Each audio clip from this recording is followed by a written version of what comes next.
তৃষার্ত, যে জল তৃষ্ণায় যার বুক ফেটে যাচ্ছে, তার কাছে জল যেমন আনন্দ দেয়, আহা, তোমার কথাগুলো ঠিক সেরকম সুখ দেয়।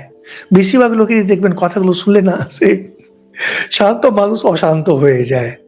কথাগুলো যেন, কথা তো না অগ্নি ওয়ান এক একটা বেরোয়। যে ভালোভাবে কথা বললে কি হয়, আমি আর আপনি, আমি জানি না আপনি কি ধরনের লোক, আপনি জানেন আমি কি ধরনের মানুষ। আমার আর আপনার যে বন্ড হবে, বন্ধন, কথার মাধ্যমেই না হবে। কথা সেই জন্যে মধুর কথা বলতে হয়।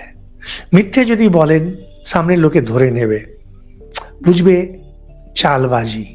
সেই জন্যে সত্য বলতে হয়, প্রিয় কথা বলতে হয়।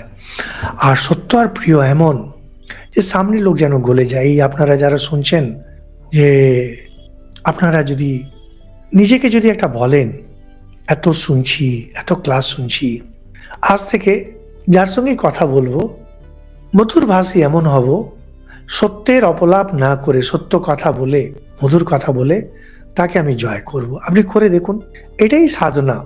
ঠাকুর যেমন বলছেন, কলিতে সত্য হচ্ছে তপস্যা। তপস্যা করুন এবার, কারণ সত্যের সঙ্গে প্রিয় হতে হবে, অপ্রিয় না। কারণ সনাতন ধর্ম অপ্রিয় কথা বলতে দেয় না। আপনারা যদি কোনোদিন অপ্রিয় কথা বলে থাকেন কাউকে, জানবেন আপনি সনাতন ধর্মের বিরোধে গেছেন। ঠাকুর যখন বলছেন সত্য কথা, ওখানে ধরাই আছে প্রিয় কথা। ঠাকুর কখনো অপ্রিয় কথা বলতেন না। কখনো কাউকে শিক্ষা দেওয়ার জন্যে, আচার্য কিনা হয়তো একটু বকেছেন, কিন্তু অপ্রিয় কথা করে না।